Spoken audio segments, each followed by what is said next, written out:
ಇನ್ನು ಉಪಸಮರದ ಕಣ ರಾಜ್ಯದಲ್ಲಿ ಜೋರಾಗ್ತಾ ಇದೆ. ಅದರ ಭಾಗವಾಗಿ ದಾವಣಗೆರೆ ಮತ್ತು ಬಾಗಲಕೋಟೆಯಲ್ಲಿ ಬೈ ಎಲೆಕ್ಷನ್ ನಡೆಯೋಕಿದೆ. ಅದರಲ್ಲೂ ಪ್ರಮುಖವಾಗಿ ದಾವಣಗೆರೆ ದಕ್ಷಿಣ ಕಾಂಗ್ರೆಸ್ ಟಿಕೆಟ್ ಯಾರಿಗೆ ಸಿಗುತ್ತೆ ಅನ್ನುವಂಥ ಪ್ರಶ್ನೆಗೆ ಉತ್ತರ ಸಿಕ್ಕಿದೆ. ಸಮರ್ಥ್ಗೆ ಕಾಂಗ್ರೆಸ್ ಟಿಕೆಟ್ ಫಿಕ್ಸ್. ಶಾಮನೂರು ಕುಟುಂಬಕ್ಕೆ ಟಿಕೆಟ್ ಕೊಟ್ಟಿದೆ ಹೈಕಮಾಂಡ್. ಸಚಿವ ಎಸ್ ಮಲ್ಲಿಕಾರ್ಜುನ್ ಅವರ ಪುತ್ರ ಸಮರ್ಥ್ಗೆ ಕೈ ಟಿಕೆಟ್ ಕೊಡಲಾಗಿದೆ. ಟಿಕೆಟ್ ಘೋಷಣೆಗೂ ಮುಂಚೆನೇ ನಾಮಪತ್ರವನ್ನು ಸಲ್ಲಿಸಿದ್ರು ಸಮರ್ಥ್. ಈಗ DCM DK Shivakumar S Mallikarjun ಅವರ ಪುತ್ರನಿಗೆ ಬಿ ಫಾರಂ ಅನ್ನು ಕೊಟ್ಟಿದ್ದಾರೆ.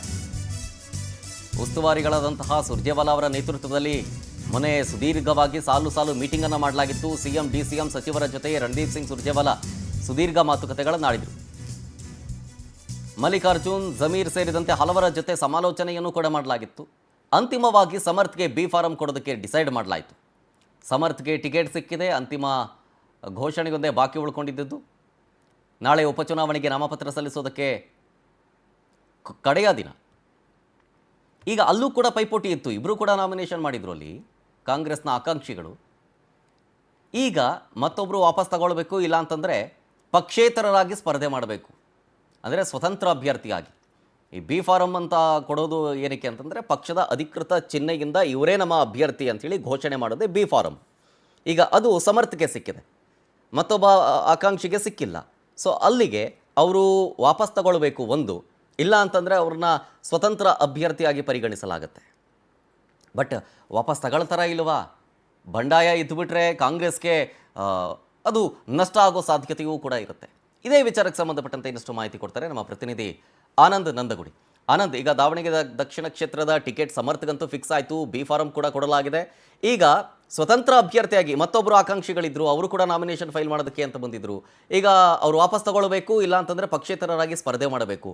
ಅಕಸ್ಮಾತ್ ವಾಪಸ್ ತಗೊಂಡ್ರು ಓಕೆ, ತಗೊಳ್ಳಿಲ್ಲ ಅಂತಂದರೆ ಕಾಂಗ್ರೆಸ್ಗೆ ಇದು ಬಹುದೊಡ್ಡ ಪೆಟ್ಟು ಕೊಡೋ ಸಾಧ್ಯತೆ ಇದೆಯಾ ಅಂತ? ಶರತ್, ಪ್ರಮುಖವಾಗಿ ನಿನ್ನೆ ನಡೆದಂತ ಸಭೆಯಲ್ಲಿ ಅಲ್ಪಸಂಖ್ಯಾತರನ್ನ ಓಲೈಕೆ ಮಾಡ್ತಕ್ಕಂಥ ನಿಟ್ಟಿನಲ್ಲಿ ಬಹುತೇಕವಾಗಿ ಸುರ್ಜೇವಾಲಾ ಅವರು ಸಕ್ಸಸ್ ಆಗಿರ್ತಕ್ಕಂಥದ್ದು. ನಿನ್ನೆ ತಡರಾತ್ರಿವರೆಗೂ ಕೂಡ ಸಿಎಂ ಡಿಸಿಎಂ ಹಾಗೆ ಜಮೀರ್ ಅಹ್ಮದ್ ಸೇರಿದಂತೆ ದಾವಣಗೆರೆ ಭಾಗದ ಮುಸ್ಲಿಂ ಮುಖಂಡರ ಜೊತೆ ಸುರ್ಜೇವಾಲಾ ಅವರು ನಿರಂತರ ಸಭೆಗಳನ್ನ ನಡೆಸಿದ್ದಾರೆ. ಕೊನೆಗೆ ಸಮರ್ಥ ಅವರಿಗೆ ಟಿಕೆಟ್ ಕೊಡಬೇಕು ಅನ್ನೋ ನಿಟ್ಟಿನಲ್ಲಿ ಒಮ್ಮತದ ತೀರ್ಮಾನವನ್ನ ತೆಗೆದುಕೊಳ್ಳಲಾಗಿರ್ತಕ್ಕಂಥದ್ದು. ಮತ್ತೆ 2028ಕ್ಕೆ ಅಲ್ಪಸಂಖ್ಯಾತರಿಗೆ ಅಂದ್ರೆ ಮುಸ್ಲಿಂ ಸಮುದಾಯಕ್ಕೆ ಟಿಕೆಟ್ ನೀಡ್ತಕ್ಕಂಥ ಒಂದು ಭರವಸೆಯನ್ನು ಕೂಡ ನೀಡಿದ್ದಾರೆ ಅನ್ನೋದು ಮಾಹಿತಿ ಲಭ್ಯವಾಗಿದೆ. ಈ ಹಿನ್ನೆಲೆಯಲ್ಲಿ ಯಾರು ಈಗ ನಾಮಪತ್ರ ಸಲ್ಲಿಕೆ ಮಾಡಿದ್ದಾರೆ ಅದನ್ನ ವಾಪಸ್ ತೆಗೆದುಕೊಳ್ಬೇಕು ಅನ್ನೋ ಒಂದು ಜವಾಬ್ದಾರಿಯನ್ನ ಜಮೀರ್ ಅಹ್ಮದ್ ಅವರಿಗೆ ಕೊಟ್ಟಿರ್ತಕ್ಕಂಥದ್ದು. ಜೊತೆಗೆ ಮುಸಲ್ಮಾನ್ ಮುಖಂಡರ ಒಂದು ಓಲೈಕೆ ಅವರನ್ನ ಪಕ್ಷದಲ್ಲೇ ಉಳಿಸ್ಕೊಳ್ತಕ್ಕಂಥದ್ದು. ಜೊತೆಗೆ ಬೈ ಎಲೆಕ್ಷನ್ ಅಲ್ಲಿ ಎಲ್ಲರೂ ಒಗ್ಗಟ್ಟಾಗಿ ಕೆಲಸ ಮಾಡ್ತಕ್ಕಂಥ ನಿಟ್ಟಿನಲ್ಲಿ ಜಮೀರ್ ಅಹ್ಮದ್ ಅವರಿಗೆ ಜವಾಬ್ದಾರಿಯನ್ನು ಕೂಡ ನೀಡಲಾಗಿರ್ತಕ್ಕಂಥದ್ದು. ಈ ಹಿನ್ನೆಲೆಯಲ್ಲಿ ಎಲ್ಲಾ ಒಂದು ಗೊಂದಲ, ಜಟಾಪಟಿ, ಅಗ್ಗಜಗಾಟ ಏನ್ ನಡೀತಾ ಇದೆ ಅಲ್ಲದೆಲ್ಲಕ್ಕೂ ಕೂಡ ತೆರೆ ಬಿದ್ದಿದೆ.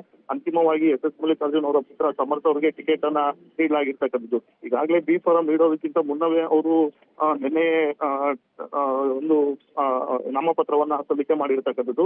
ಅದಕ್ಕೆ ಮುಸ್ಲಿಂ ಮುಖಂಡರು ತೀವ್ರವಾದಂತ ಒಂದು ಆಕ್ಷೇಪವನ್ನು ಕೂಡ ವ್ಯಕ್ತಪಡಿಸಿದ್ರು. ಆದ್ರೆ ಅಂತಿಮವಾಗಿ ನಿನ್ನೆ ಎಸ್ ಮಲ್ಲಿಕಾರ್ಜುನ್ ಅವರು ಈ ನಾಯಕರ ಒಂದು ಮನವೊಲಿಕೆ ಮಾಡ್ತಕ್ಕಂಥ ನಿಟ್ಟಿನಲ್ಲಿ ಬಹುತೇಕವಾಗಿ ಸಕ್ಸಸ್ ಆಗಿದ್ದಾರೆ.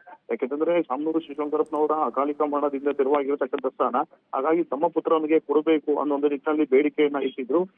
ಇದೇ ಅಲ್ಲದೆ ಒಂದು ವೇಳೆ ಏನಾದ್ರೂ ಶಾಮನೂರು ಕುಟುಂಬಕ್ಕೆ ಏನಾದ್ರೂ ಟಿಕೆಟ್ ಏನಾದ್ರೂ ಕೈ ತಪ್ಪಿದೆ ಆದಲ್ಲಿ ಮುಂದೆ ದಾವಣಗೆರೆ ಜಿಲ್ಲೆಯಾದ್ಯಂತ ದೊಡ್ಡ ಒಂದು ಪೆಟ್ಟು ಬೀಳ್ತಕ್ಕಂಥ ಒಂದು ಸಾಧ್ಯತೆ ಇದೆ. ಜೊತೆಗೆ ಲಿಂಗಾಯತ ಸಮುದಾಯನೂ ಕೂಡ ಆಕ್ರೋಶಗೊಳ್ತಕ್ಕಂಥ ಒಂದು ಸಾಧ್ಯತೆಗಳಿರ್ತಕ್ಕಂಥದ್ದು. ಈ ಹಿನ್ನೆಲೆಯಲ್ಲಿ ಭಾರಿ ಲೆಕ್ಕಾಚಾರದೊಂದಿಗೆ ಜೊತೆಗೆ ಮುಂಬರ್ತಕ್ಕಂಥ ಒಂದು ಸ್ಥಳೀಯ ಸಂಸ್ಥೆಗಳ ಚುನಾವಣೆ ಆಗಿರ್ಬೋದು, ಆ ಒಂದು ದೃಷ್ಟಿಕೋನ ಇಟ್ಕೊಂಡು ಈಗ ಬಹುತೇಕವಾಗಿ ಶಾಮನೂರು ಶಿವಶಂಕರಪ್ಪನವರ ಮೊಮ್ಮಗನಿಗೆ ಟಿಕೆಟ್ ಕೊಡ್ತಕ್ಕಂಥ ನಿಟ್ಟಿನಲ್ಲಿ ನಿರ್ಧಾರವನ್ನ ಕೈಗೊಳ್ಳಲಾಗಿದೆ. ಇವತ್ತು ಮಧ್ಯಾಹ್ನದ ಒಳಗಡೆ ನಾಮಪತ್ರವನ್ನು ಬಿ ಫಾರಂ ಅನ್ನು ಕೂಡ ನೀಡಲಿದ್ದಾರೆ. ಓಕೆ ಆನಂದ್.